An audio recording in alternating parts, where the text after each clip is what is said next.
Boleh saya lihat CV-nya? Baik. Assalamualaikum warahmatullahi wabarakatuh. Waalaikumsalam warahmatullahi wabarakatuh. Perkenalkan, nama saya Hawat Mukasyafa, bisa dipahami dengan saat ini saya merupakan mahasiswi Fakultas Psikologi Universitas Negeri Makassar. Bagaimana kabarnya? Alhamdulillah baik. Boleh tolong memperkenalkan diri? Ya, saya atas nama Alhamdulillah Naim. Jadi tujuan saya untuk melakukan wawancara itu untuk lebih memahami kualifikasi Anda, pengalaman, dan sejauh mana Anda cocok dengan perusahaan kami ini, UR Beauty.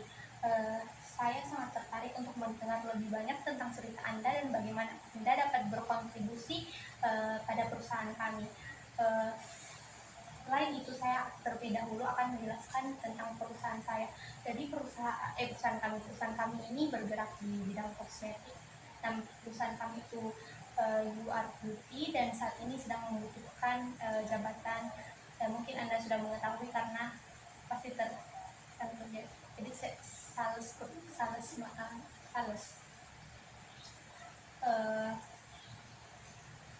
Saya harap Anda dapat diberikan hasil yang terbaik mengenai pekerjaan ini. Saya menjamin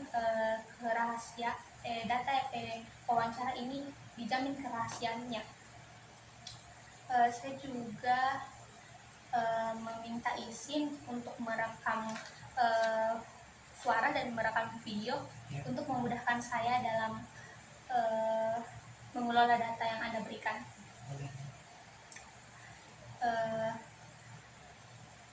Apakah ada hal lain yang ingin ditanyakan? Sudah tidak ada. Baik, kalau tidak ada, kita mulai wawancaranya.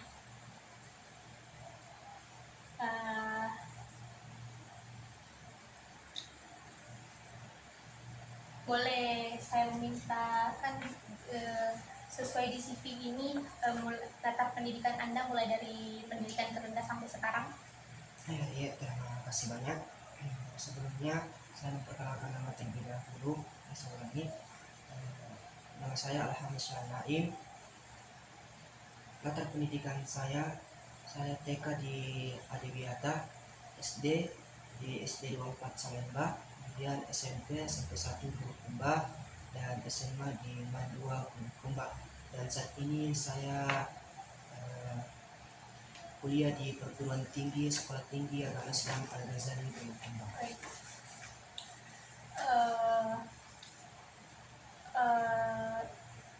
Kalau perjalanan kan berarti fresh graduate seperti yang tertera di CV, jadi belum pernah ada karir sebelumnya. Belum. Baik, bolehkah saya mengetahui atau bolehkah Anda ceritakan tentang pengalaman organisasi Anda pada perkuliahan atau SMA? Ya, pada waktu di MAN 20 saya pernah memasuki pengalaman organisasi itu saya pernah memasuki namanya Majelis Perwakilan Kelas atau biasa disebut MPK, dan yang kedua Rohis. Adapun jabatan yang pernah saya terima yaitu saya pernah menjabat sebagai ketua MPK di Mandua Bulukumba. Adapun di Rohis saya pernah menjadi koordinator Humas Kubdok atau biasa disebut publikasi dan dokumentasi. Baik. Terus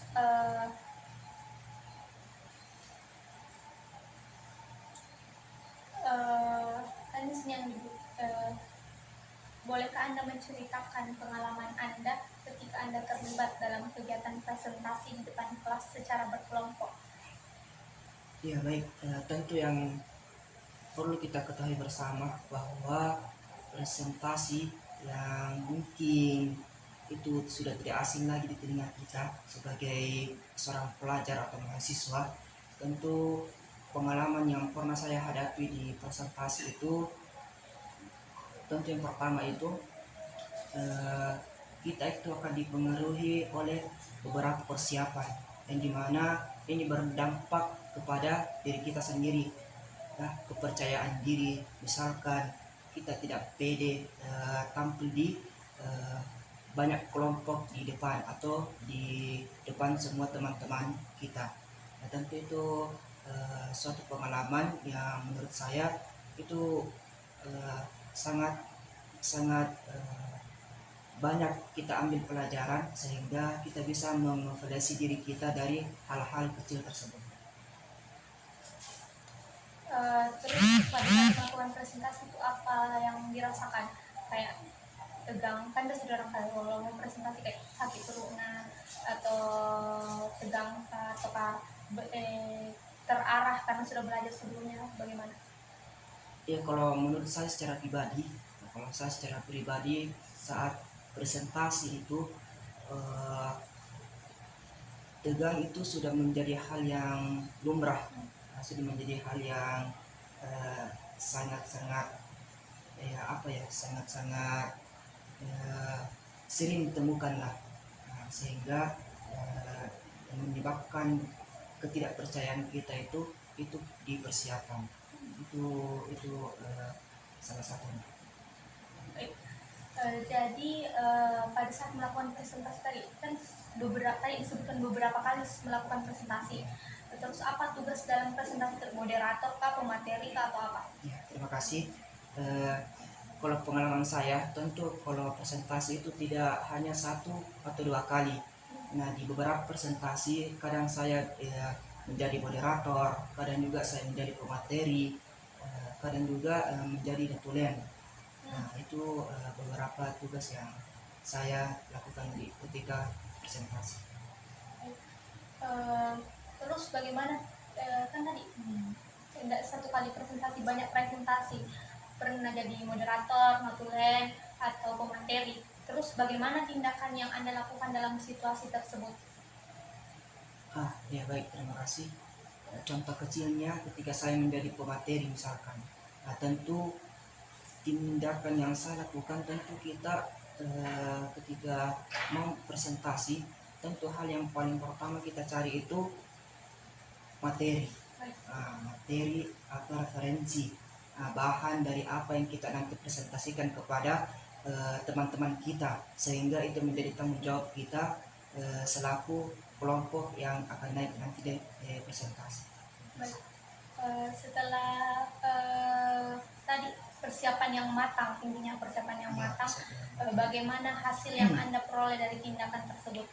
Ya, alhamdulillah hasil yang kami peroleh itu sudah cukup baik, ya sudah cukup baik dari beberapa evaluasi yang sebelumnya kita telah perbaiki, ya, dengan adanya kita banyak mencari referensi itu alhamdulillah sudah cukup baik.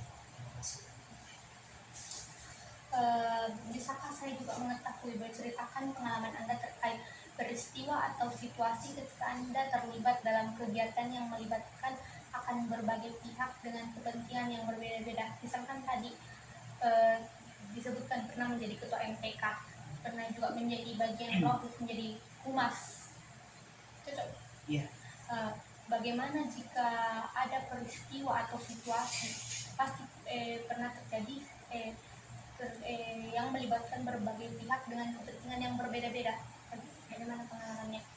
Iya, tentu kita sebagai eh, tanggung jawab dalam sebuah organisasi, apalagi yang namanya ketua di sebuah organisasi, tentu banyak sekali pertanyaan-pertanyaan yang terbenak di dalam hati kami, sehingga hal yang paling pertama yang kita lihat ketika kita melaksanakan kegiatan dan membuat kerjasama dengan berbagai pihak yang berbeda, itu yang pertama kita lihat itu karakter dari beberapa pihak. Nah, sehingga dari karakter itu kita bisa menilai bagaimana dengan disiplin ilmunya, sehingga kita bisa melaksanakan kegiatan tersebut dengan baik dan lancar. Baik. Terus kan biasanya itu dalam itu tadi banyak berbeda-beda kepentingan atau pendapatnya orang. apa tugas Anda dalam situasi tersebut untuk mencapai suatu kesepakatan yang menguntungkan semua pihak? Eh, Kan tadi bilang ketua. iya. Terus bagaimana peran Anda supaya ini tidak berbeda pendapat orang, tidak ada yang dirugikan, tapi semua itu menguntungkan semua pihak. Ya tentu yang pertama, apalagi kita sebagai ketua, tentu yang pertama yang harus kita berikan itu penjelasan. Kita harus jelaskan kegiatan apa sedetail mungkin, kegiatan apa yang ingin kita lakukan, kasih kepercayaan diri, kasih kata-kata mutiara lah yang bisa membuat berbagai pihak ini yakin akan adanya tanggung jawab yang bisa kita lakukan di kegiatan tersebut. Terus bagaimana dari kan banyak pengalaman, bagaimana cara mencari solusi dari situasi tersebut? Solusi dari situ ya tentu solusi dari mencari solusi dari situasi yang kami hadapi itu kami lakukan yaitu di samping belajar dan minta saran atau masukan dari rekan-rekan senior, dari teman-teman organisasi, kita juga berusaha membekali diri kita dengan ilmu yang kita pelajari, dengan terkait misalkan ilmu sebagai kita ilmu fungsinya humas, apa fungsinya ketua di organisasi tersebut, kita banyak-banyak belajar terkait hal itu, sehingga itu yang menjadi solusi akan adanya kegiatan yang bisa berjalan dengan baik. Baik. Kan tadi bilang kayak konsul kepada senior atau cari solusi, kayak menambah ilmu supaya bisa terselesaikan itu solusi. Terus apa yang hasil yang Anda peroleh dari tindakan tersebut? Apakah Anda berhasil mencapai kesepakatan yang memenuhi kepentingan semua pihak? Ya alhamdulillah, tentu kalau kita berusaha ya tentu alhamdulillah yang sepanjang. Baik, maaf tadi atas kendalanya. Pertanyaan selanjutnya itu bagaimana hasil yang Anda peroleh dari tindakan tersebut? Apakah Anda berhasil mencapai kesepakatan yang mempengaruhi kepentingan semua pihak? Ya alhamdulillah, berkat kerjasama dengan tim kami, dengan rekan-rekan kami, teman-teman kami yang ada di organisasi itu, alhamdulillah kegiatan yang kami laksanakan itu dapat berjalan dengan baik, bahkan sangat baik, dan target yang kita capai dalam kegiatan tersebut itu bisa mencapai dengan maksimal, dan semua pihak-pihak yang kita ajak kerjasama alhamdulillah itu bisa saling menguntungkan satu sama lainnya, sehingga tidak ada hal yang tidak diinginkan dalam kegiatan tersebut. Baik, bisakah Anda menceritakan lagi pengalaman Anda terkait peristiwa atau situasi ketika Anda diberikan tugas yang sulit atau menantang? Ya tentu terkait dengan pengalaman tersebut, hal yang sangat menantang atau peristiwa situasi yang sulit dalam pengalaman saya yang pernah saya hadapi itu ketika saya secara pribadi itu dikasih tanggung jawab yang bukan bidang saya, diamanahkan kepada saya untuk bisa melaksanakan hal tersebut yang bukan fashion saya di situ, yang bukan bidang saya di situ. Itu merupakan hal yang sangat sulit bagi saya secara pribadi, karena sebelumnya saya tidak pernah mengetahui ilmu-ilmu tentang apa yang diberikan oleh atasan saya, seperti itu. Baik, kalau boleh tahu peristiwa apa yang membuat Anda peristiwa apa yang menantang ini? Kalau saya secara pribadi, pengalaman saya waktu di organisasi itu, hal yang sangat sulit atau hal yang menantang bagi saya itu ketika saya disuruh mengisi acara di sebuah kegiatan, bahasa kerennya itu MC atau moderator. Kita yang pandu acara tersebut agar acara tersebut bisa berjalan dengan baik, sehingga padahal di waktu itu saya belum mengetahui ilmunya secara mutlak, sehingga itu yang menjadi sulit atau menantang bagi saya. Baik, apa tugas Anda dalam situasi tersebut? Ya tentu ini sangat menarik karena hal yang baru kita pelajari, hal yang ilmu baru yang kita pelajari, sehingga apa yang dikasih, apa yang diamanahkan kepada kita, tanggung jawab yang diberikan kepada kita yang kita belum tahu sebelumnya itu, ada ilmu baru yang kita dapatkan di situ, sehingga kita bisa banyak belajar. Kita bisa banyak belajar, misalkan kita bertanya kepada teman kita yang mungkin sudah berpengalaman dalam hal mengisi acara tersebut. Kita bisa, saya waktu itu banyak bertanya kepada teman atau rekan-rekan saya. Terus bagaimana tindakan Anda dalam situasi tersebut dalam menghadapi tugas tersebut? Ya, tentu tindakan saya pada saat itu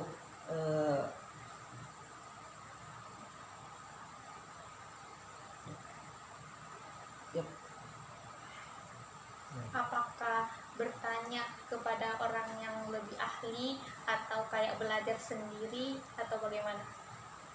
ya mungkin saya menjelaskan lagi lebih jelasnya. Jadi tindakan saya pada saat itu yang dimana saya belum mengetahui sebelumnya apa-apa tentang ilmu tersebut.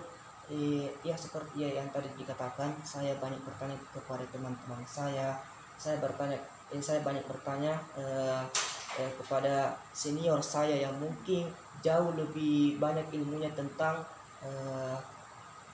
apa yang dimanahkan kepada saya. Terus kan tadi dibilang banyak bertanya kepada orang yang lebih ahli ceritanya. Bagaimana hasil yang diperoleh dari tindakan tersebut? Ya alhamdulillah, tentu hasil yang kami peroleh itu jauh cukup baik, ya sangat baik. Karena kenapa? Sampai hari ini pun ilmu itu bisa kita gunakan.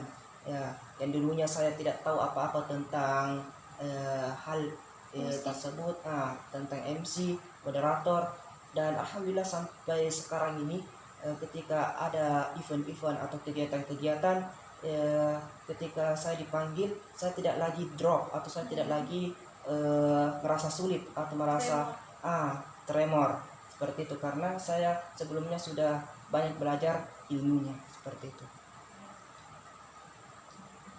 Jadi ini pas jadi MC ini terbilang sukses begitu kalau menurut? Ya alhamdulillah terbilang sukses walaupun belum maksimal secara utuh. Kalau rate-nya dari 1 sampai 10 kira-kira berapa ini menurut Anda? 7. 7. Terus bisakah Anda menceritakan pengalaman Anda terkait peristiwa atau situasi ketika Anda dihadapkan pada perubahan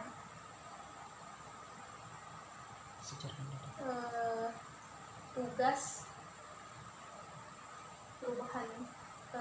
ketika Anda dihadapkan pada perubahan tugas sekolah atau kuliah yang mendadak dan diminta untuk memberikan solusi dalam waktu yang singkat? Ya tentu dalam hal ini pengalaman yang pernah saya hadapi itu, yang pertama saya lakukan itu berusaha mendapatkan informasi yang valid dulu, berusaha mendapatkan informasi yang jelas dari tugas tersebut, sehingga kenapa bisa secara mendadak tugas kuliah itu yang awalnya sekian dikumpulkan, yang kata dosen langsung biasa dikumpulkan. Itu tentu kita harus konfirmasi dulu kepada dosen pengampunya kita itu. Setelah kita mendapatkan informasinya dan sudah jelas dan besok akan dikumpulkan, tentu kita merasa ya tentu kita di situ mau tidak mau kita harus mengumpulkan bahan atau cari referensi ya secara cepat, secara mendadak, karena itulah saya rasa situasi yang mendadak itu dapat apa lagi namanya, panjang itu ya, karena itu tadi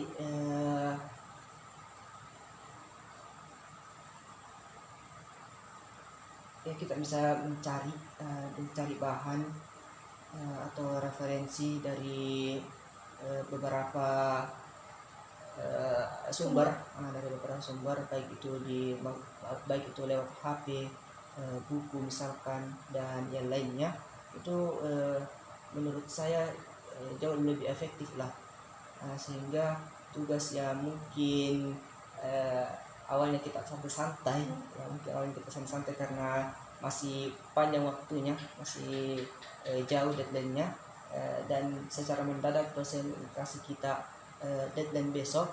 Nah itu bisa kita mau tidak mau tuh kita harus cepat-cepat cari bahan atau referensi dari berbagai sumber. Jadi Anda ini termasuk kalau sebelum tidak bisa pekerjaan itu dikerjakan secara mendadak begitu, harus kayak dan terplanning begitu. Iya, iya sebenarnya harus begitu karena ini sudah mendadak. Kalau mendadak, tapi insya Allah bisa dikerja. Iya, sudah mendadak, tentu Diusahakan. ya tentu diusahakan. Baik, pada saat itu tadi, situasi yang tadi Anda ceritakan, bagaimana, apa tugas Anda dalam situasi tersebut? Pada saat itu tugas saya membuat makalah. Ya, membuat makalah, yang dimana sebelumnya belum ada persiapan, masih 0%. Nah, pada saat itu dosen langsung bilang dikumpulkan bos besok. Nah, itu tadi ya, itu Langsung diusahakan bekerja, Iya. tetap waktu dikumpulkan. Iya, tepat waktu. Baik. Bagaimana tindakan yang Anda lakukan untuk mengatasi hal tersebut? Ya itu tadi tindakan yang kami lakukan, tentu itu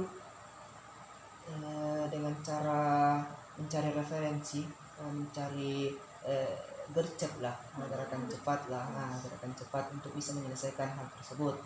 Tentu dengan dengan tidak senonoh begitu, tidak langsung ini mau tidak, tapi kita juga mencari sumber atau referensi dari berbagai hal, sehingga itu bisa, walaupun secara mendadak, juga bisa mendapatkan hasil yang terbaik. Baik, bagaimana hasil dari yang Anda peroleh dari tindakan tersebut? Apakah menurut Anda itu memuaskan, atau karena dikerja mendadak jadi kayak menurut Anda tidak terlalu atau kayak memuaskan? Ya alhamdulillah, hasil yang diperoleh pada saat itu saya hanya bisa bilang sudah cukup baik lah, walaupun belum maksimal sempurna, tapi itu sudah ada usaha untuk bisa berusaha bagaimana kita bisa membuat makalah dengan secara mendadak seperti itu, tapi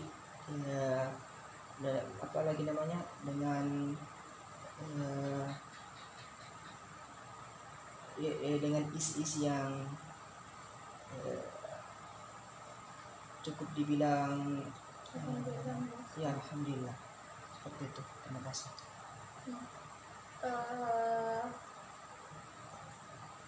Terus baik, kita lanjut. Bisakah Anda menceritakan pengalaman Anda ketika terlibat dalam suatu perlombaan?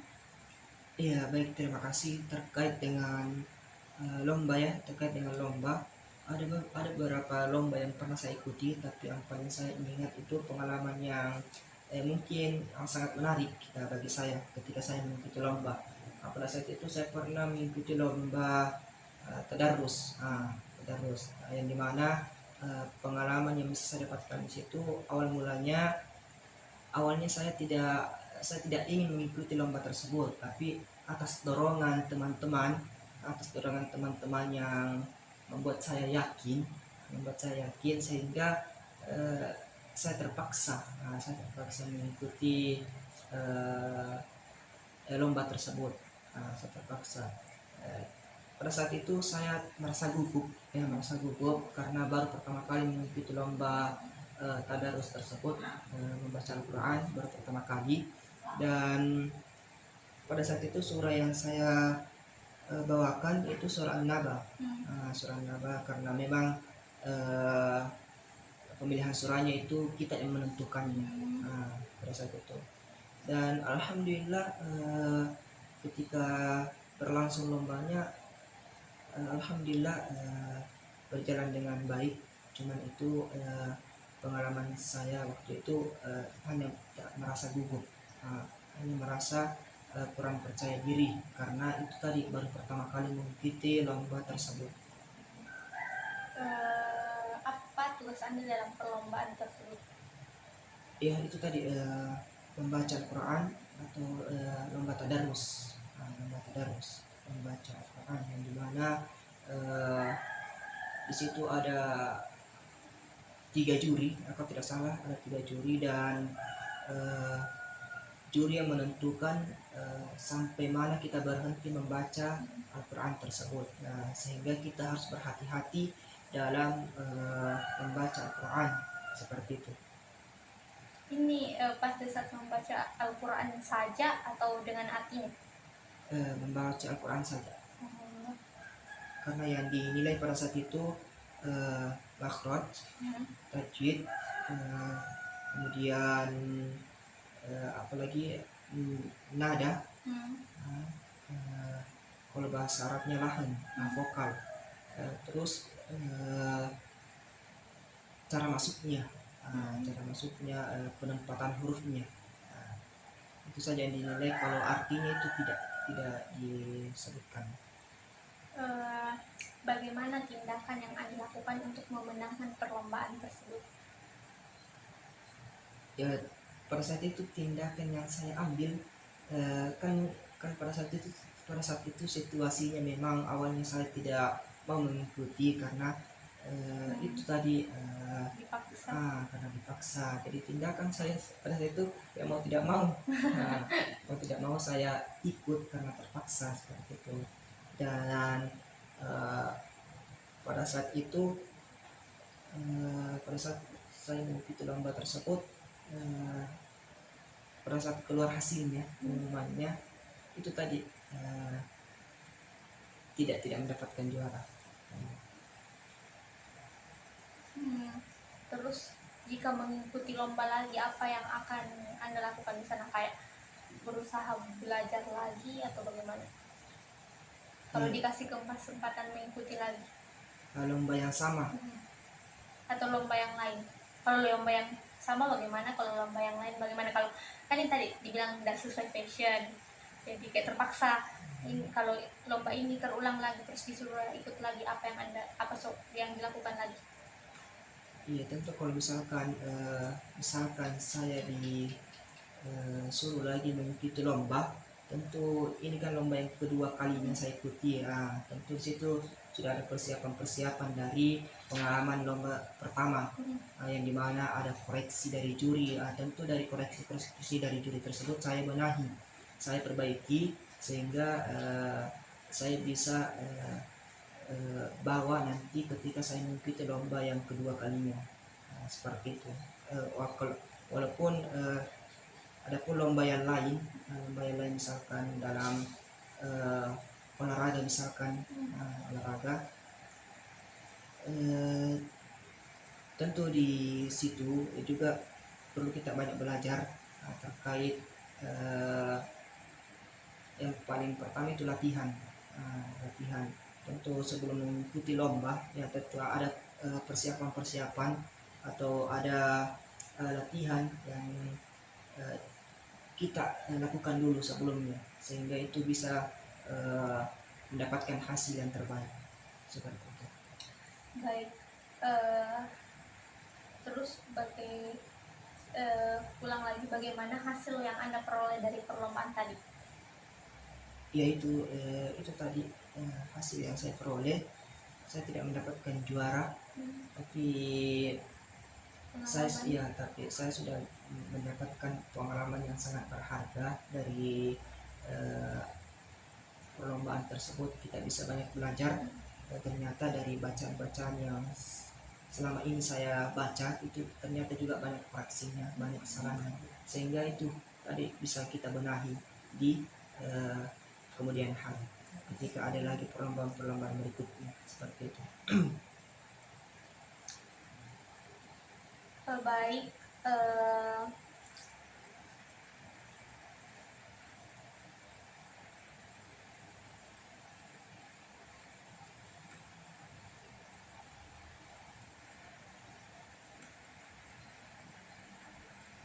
hmm,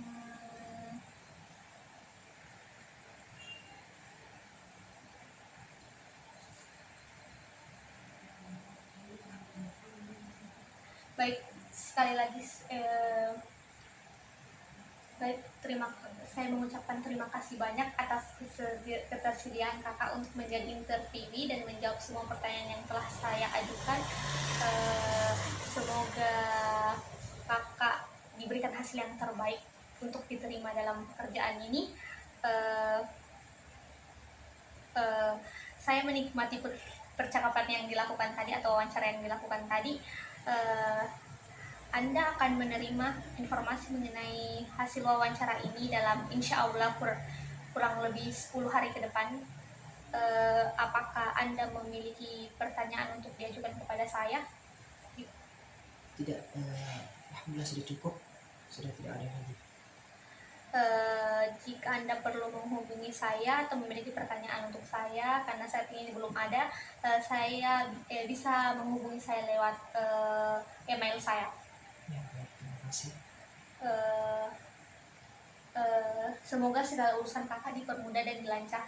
Anda itu dipermudah dan dilancarkan. Eh, eh, Mohon maaf tadi apabila ada kesalahan saat melakukan wawancara. Saya mohon maaf. Sampai jumpa di 10 hari ke depan. Sekian dan terima kasih. Wassalamualaikum warahmatullahi wabarakatuh. Waalaikumsalam warahmatullahi wabarakatuh. Terima kasih.